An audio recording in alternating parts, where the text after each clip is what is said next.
zvakonzeresa kuti vanhu vaome moyo, vanhu vave evil, but hapana chisingaperi chakashata chese chinoguma makomboresi. Handinonzwa zvandiri kutaura. Mudharageza harisi bharanzi, ndiri kutaurira ndakamira panapa. Mudharageza harisi bharanzi, Kasukuwere harisi bharanzi, General Chiwenga harisi bharanzi barere. Handimanzwa. Never undermine munhu akaita saChiwenga. Why? Ndiye akaisa EG pachigaro. Everything that happened, you must know, you have to know. Ndi General Chiwenga vakaita zvese zvese kuti munhu azonzi apresident, it's that man.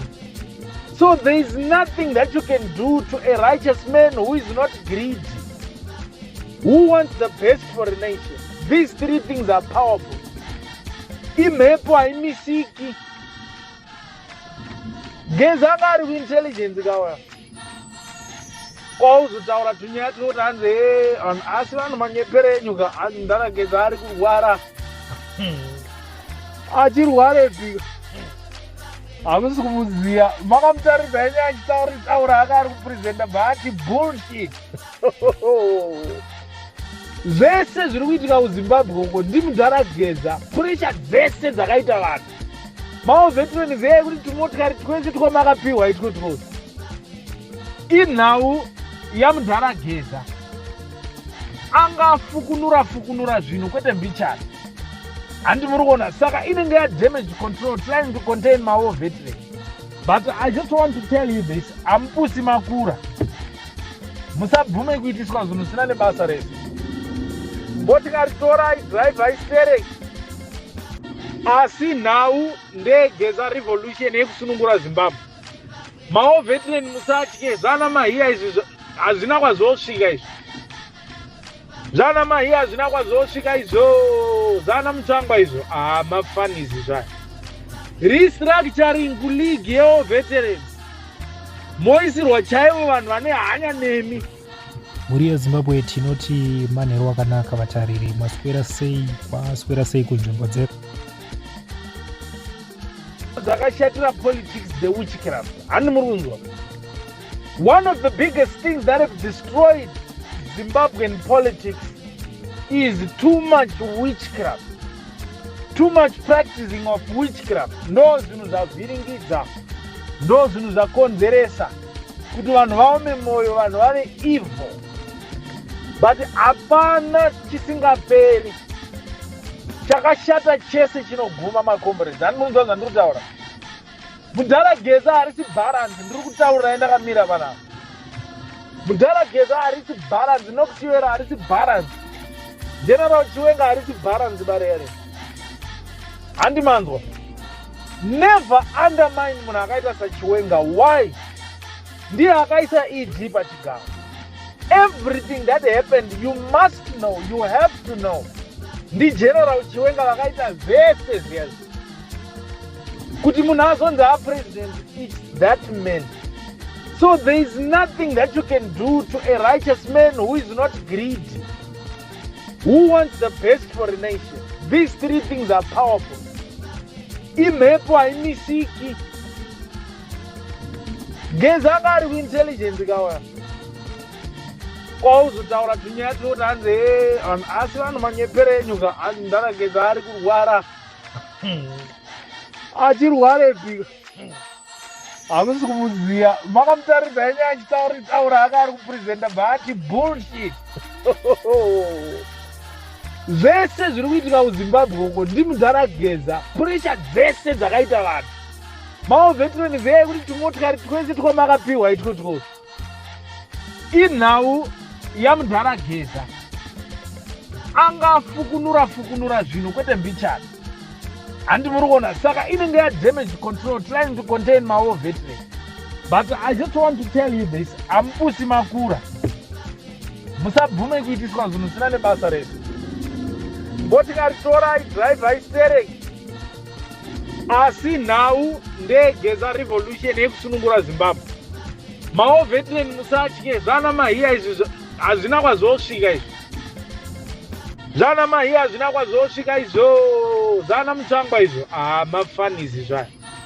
restructuring kuleague yeveterans moisirwa chaivo vanhu vane hanya nemi, vanhu vekuti akagara pasi kunoitwa one solid powerful meeting, pogarwa pasi permanent secretary weveterans akagarapo, motaura nhunha dzenyu. This time zvemashuwa zvina kuhwandirana, nyika idirwe uchii, morapwawo mahara because maane shuga nebp kavazhinji venyika, pese panoipa kurwadza nenhau yekukura. Saka ndo zvinhu zvatinenge tichida kuti zvigadziriswe izvozvo, kwete kuti munobribhiwa zvekuti vanhu 5-6 chete ndo vanoenjoya. Yet we've got thousands upon thousands that went to war to liberate Zimbabwe. Hatisi kuda izvozvo, tinoda zvinhu zviri genuine and straightforward inge zvinezvi, kwete zvinhu zvine utsotsi. Hatichadi politics dzewitchcraft. Ndo saka takagara takuudzai kuti rino igore regudo guru. Handi mango muchanatsa kuziva kuti baba agamu ndiani. Amana murume wayo akadaidzwa naMwari uyo, haana dzungu, izi nereka ko kutyei, andipopu vakaisa munembo here kaka murume azo adhindiwa. Roma yese izvi zvinenge ichinamatira chiwenga izvo, Roma yese, mapostori wese achirida hori ndiani. Mapostori hatichatotauri, tirungoti Zimbabwe yese yangoti baba agamu, Zimbabwe yese. Apa anenge akanyarara ake baba agamu, makuseni onamata, masikati onamata, manheru onamata, muchimuvhiringa muchiita sehenyu ari zii. Vakomana, hapana munhu wesimbi, hapana munhu asingatsamwi, garai muchiziya izvi. Ende ziyai kuti nguva yakwana akadanwa naJehovha, akadanwa naKristu, unozongozodzwa masikati machena, nyika yese ichiona. Muswere zvakanaka makomrades, musakuunike.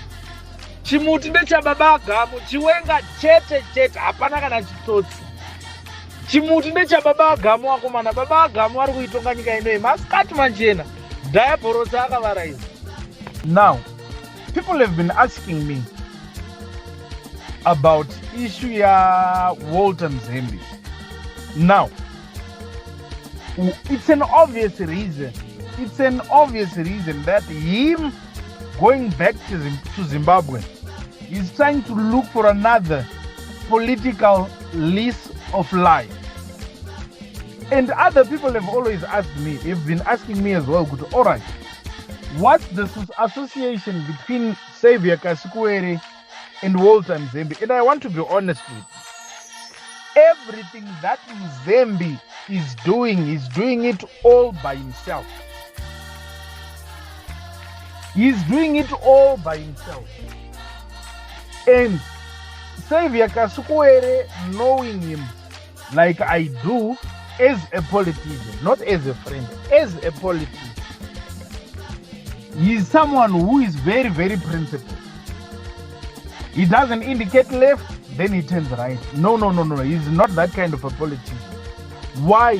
He respects the masses. He's one person who understands that whatever that he says, it becomes something that will be used against him tomorrow if he happens to change direction. And unlike people like Walton Zembi is one of the people that would criticize the sons of the late former President Robert Mugabe. Why are you working with the current regime's leaders? Makurasika, you need to disengage yourselves. But now he's in Zimbabwe, engaging with the same people that has been criticizing. And which is one big sign of a person who is not principled. Now, Muzambique hana political capital. What do I mean by this?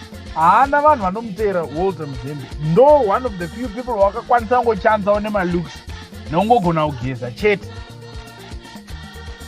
We know cases nyaya dzake dzakawandisa dzisingaiti dzaitika kutourism. Ari kutourism vane madhira avaita vofitwa nemasutu, kufitwa nesutu nokugona basa zvinhu tu zvakasiyana. So you'll find kuti munhu wekuti he tried his luck here in South Africa, he sold most of his properties in Zimbabwe, Then he tried to run a couple of businesses here in South Africa. He failed. Then he went to Zambia. Kwanga kugara mu location. The wife left him. He went with the kids to the US. So right now he's nowhere.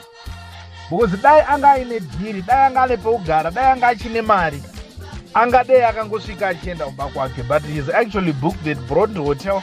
Brond Hotel ndofunga kuti kangoti Brond munhu wese anobva atoziva kuti zvakamira sei, zvinorevei.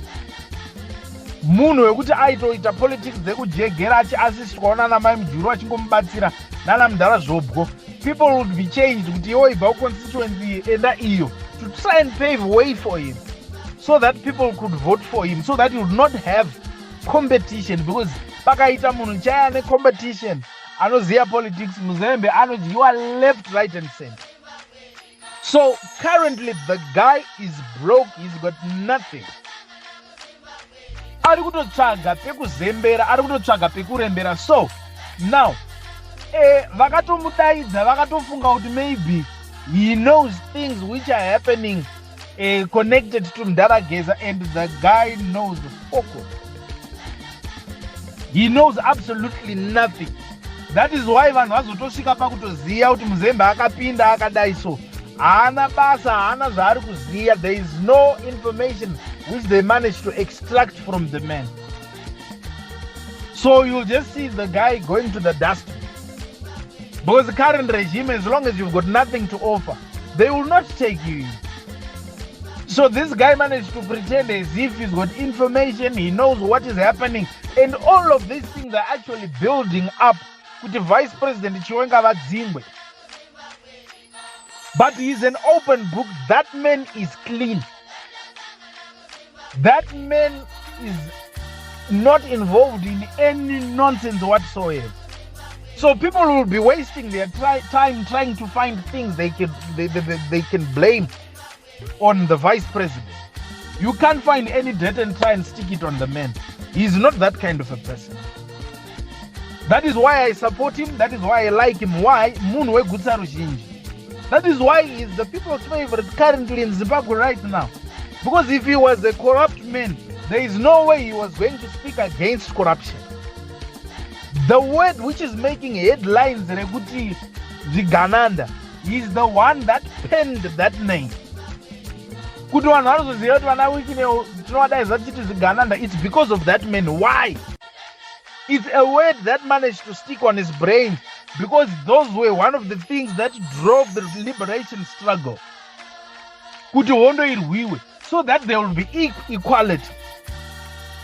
So whenever he sees things going wrong, he makes reference to the things that drove people to go to war. And these are the things that he will always speak against. We did not go so people could engage in corruption.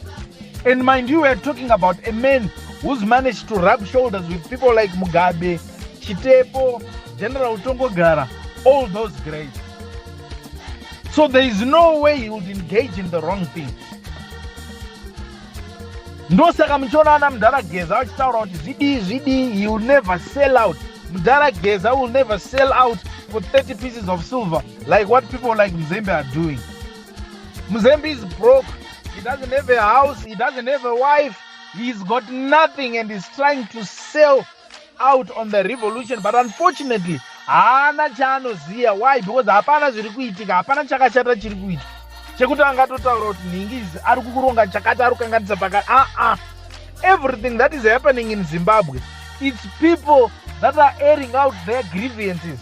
Zviri kuchema nevanhu kwaMutare, ndo zviri kuchema nevanhu kuBulawayo, ndo zviri kuchema nevanhu kuHarare, ndo zviri kuchema nevanhu anywhere that you go, kugokwe, be it everywhere. People are complaining against corruption. Zvipatara hazvina mishonga, road dzadhakwa, nyika haina mabasa, madrugs ari kurohwa nguva. Tendering process here, it's flawed now. Zimbabwe is owned by a few individuals like Vanana Tagwire, and people are saying we don't want Tagwire to be our leader. People don't want. Mdarageza akakuexposerai pamwe chete na elderman Knox Chiwere. Vakatiudza maleaders edu vakationesa, and sevana veZimbabwe ndo patakabatirira. So hativhundutswi nezvinhu zvinenge zvaitwa naWalter Mzembe. Walter Mzembe is a non-entity politics dzake ndedzekutosundidzirwa achitojegera achisangodya nevamwe vanhu. That is why he's finding things difficult now. Because Kasukuwere akanyumwa akaona kuti munhu wemutengesi, he left it. Anongozviitira zvinhu zvake. And he will not go anywhere because he's not principled. Zvaanotaura achitsiura vanhu kuti musaite zvakati so that at least vanhu vanomufarira. And you see, nezvaanozoita awana mukana wekutengesa zvakatosiyana. So Zimbabweans must not take heed or listen or give attention to people like Walton Mzembe. They are the best recipe for disaster. Nyangwe akapfuma achinzi ane chaari kuda kuita kana kuita sei, musiya yakadaro. Hazvishamisi, he's going to rope in 1 or 2 people vanenge achitaurawo on behalf. But I know beyond a shadow of doubt kuti Savior Kasukuwere is not part of those shenanigans. He's not that man, he's principled.